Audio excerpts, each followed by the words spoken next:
नमस्कार, मैं श्रेया।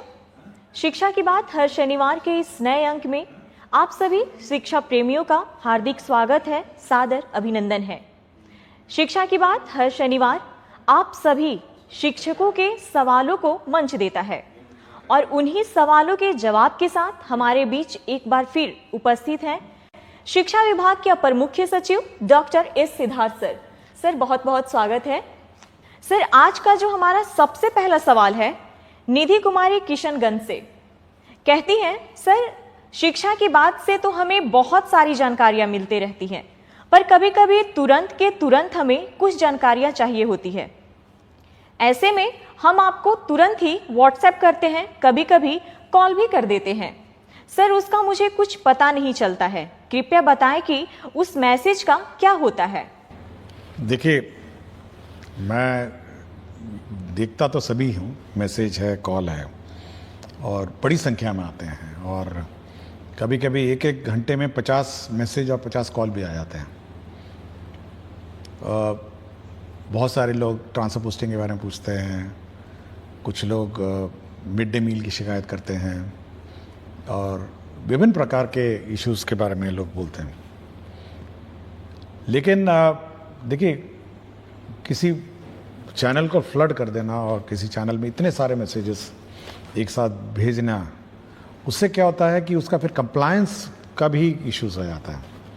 हम लोगों ने एक ग्रीवांस हैंडलिंग सिस्टम बनाया था, आपको याद होगा, मैं पिछली बार भी मैंने कहा कि आप उसमें पोस्ट करिए, उसको मैं रोज़ सुबह और शाम देखता हूँ और देखता हूँ क्या कार्रवाई होती है। अगर आप व्हाट्सअप, अगर आज जैसे आपने 9 बजे मुझे किया, 11 बजे होते होते वो आपका 150वां मैसेज हो जाएगा। मतलब वो इतना नीचे चला जाएगा कि उस मैसेज का अहमियत और उस पर कोई ध्यान ही नहीं जाएगा मेरा, क्योंकि हर घंटे 50 मैसेज, 60 मैसेज, 100 मैसेज आते हैं, कॉल भी बहुत आते हैं और सारे अननोन नंबर से ही आते हैं। जैसे आप देखते हैं टीचर लोगों का सारे अननोन रहता है। मैं कभी कभी मैं सबको नोट करता हूँ और मेरा कार्यालय कॉल बैक करता है और मेरा बस यही अनुरोध है, मैं ज़रूर सभी टीचर से 1-to-1 संपर्क में रहना चाहता हूँ, किंतु जो सबसे आपातकालीन वाले इश्यूज़ हैं, कभी कभी बहुत आपातकालीन स्थिति में भी टीचर्स फ़ोन करते हैं और मैसेज करते हैं, उस मैसेज को तो बहुत ध्यान से देखता हूँ। मतलब कोई टीचर कोई क्राइसिस में है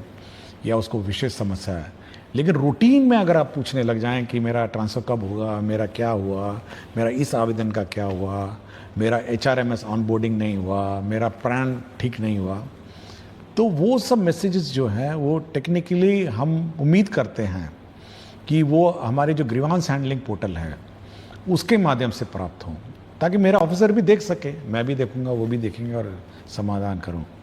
लेकिन क्राइसिस ज़रूर, कोई क्राइसिस हो तो वो तो मैं देखता ही हूँ। बहुत बार आया है, बहुत बार क्राइसिस वाले मैसेजेस आए हैं और उस पर हम लोगों ने ध्यान दिया है। बट बहुत ध्यान रखना पड़ता है कि पता चला वो क्राइसिस वाला मैसेज पहुंच गया 250 मैसेज पे और जो साधारण या रूटीन मैसेज जो है वो चले जा रहे हैं। सरकारी नंबर है, सब जगह सबको पता तो चल ही जाता है, किंतु थोड़ा कौन सा मैसेज किस चैनल में भेजना हो और कौन सा मैसेज किस मतलब संपर्क कार्यालय में भेजे जाएं, वो थोड़ा ध्यान रखना चाहिए। और आपको पता होगा, मैंने इवन जो वेतन की बात हुई, बहुत सारे लोग HRMS, प्रान नंबर और कि 2 महीने से मुझे वेतन नहीं मिला, मेरा प्रान नंबर ठीक नहीं हुआ, तो हम लोगों ने ये भी कहा कि भाई ये सब DO का काम है और DO नहीं अगर करेंगे तो वो अपना वेतन नहीं निकालेंगे और उनके पूरे कार्यालय का वेतन नहीं निकलेगा। ऐसा नहीं कि मैंने कहा पूरे के पूरे शिक्षा जो व्यवस्था है, जो क्लर्क्स हैं, जो हमारे ऑफिसर्स हैं, किसी का वेतन नहीं निकलेगा और टीचर का वेतन निकलेगा। इसलिए थोड़ा इस पर टीचर लोगों को ध्यान देना चाहिए और वही मैसेज भेजें जो आपको लगता है कि बहुत क्राइसिस है और ACS का ध्यान इमीडिएटली इस पर होना चाहिए।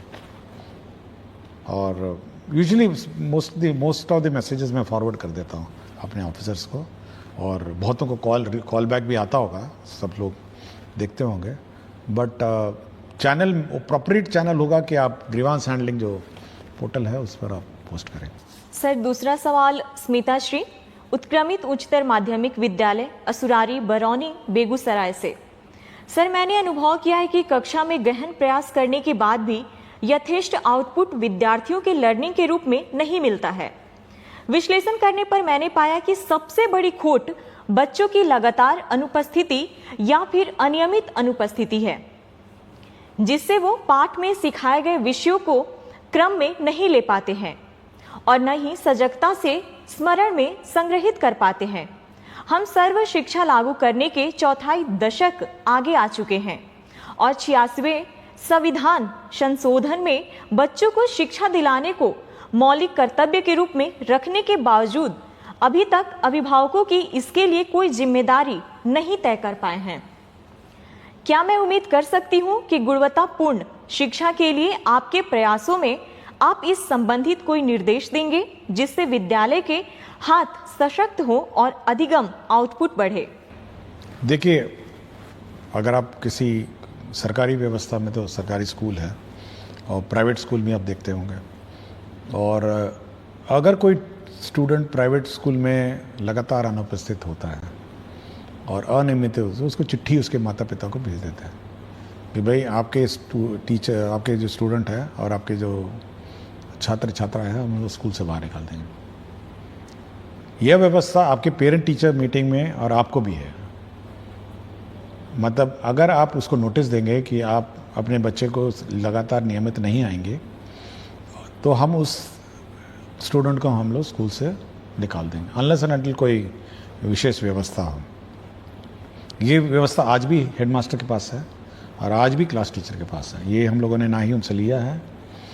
और यह भी मैंने देखा है कि बहुत सारे बच्चे सरकारी स्कूल में नामांकन करते हैं और ट्यूशन में चले जाते हैं, क्योंकि हाल ही में मैंने एक देखा था। तो यह बिल्कुल इलीगल है और अनियमित है।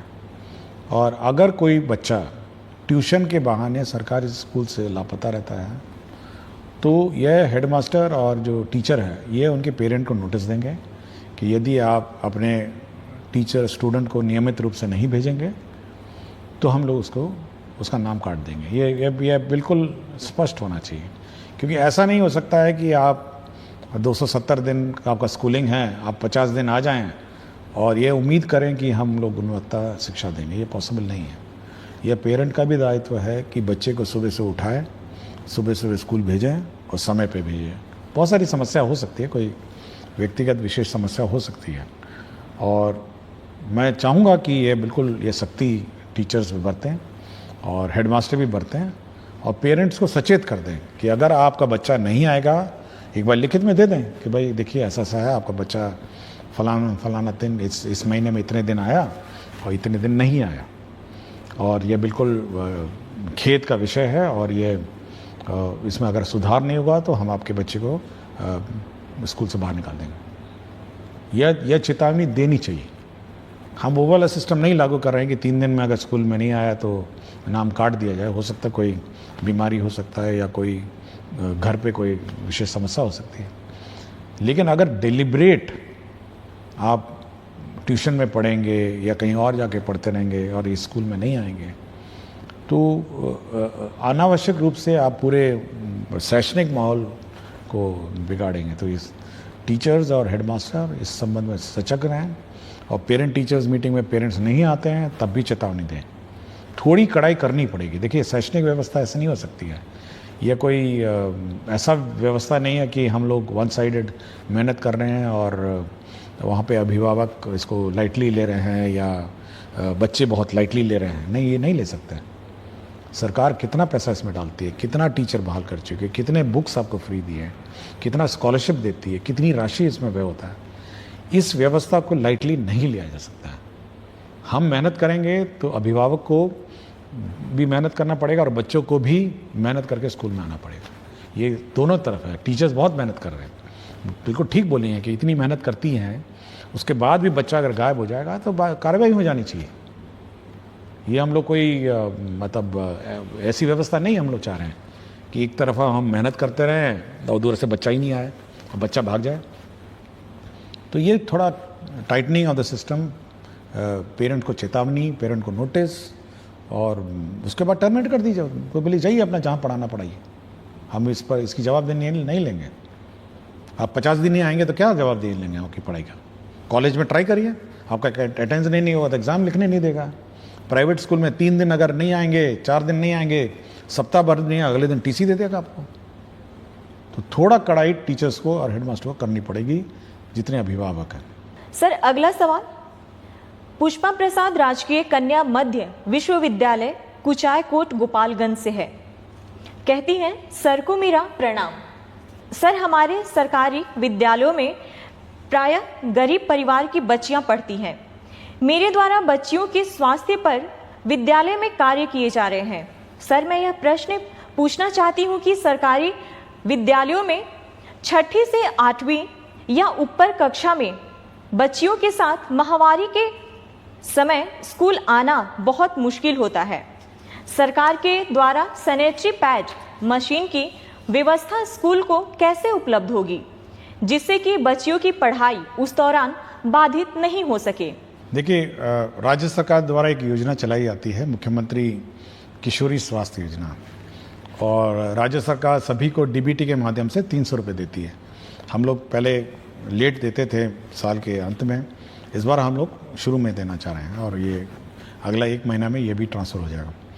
देखिए, हम लोग का ये इच्छा है कि ये जो पैसा है ये बच्चियां अपने आप पूल कर सकती हैं, 300 रुपये हैं, फिर वो सैनिटरी नैपकिन खरीद सकती हैं और स्कूल में स्टॉक कर सकती हैं, और जब जब लड़कियों को आवश्यकता हो तो उसका प्रयोग कर सकती है। मैं अभी हाल ही में आरा में एक स्कूल में गया था, तो लड़कियों ने एक रूम का नाम पिंक रूम लिखा हुआ था, उन्होंने पिंक कलर का सब कुछ पेंट किया हुआ था, पिंक रूम।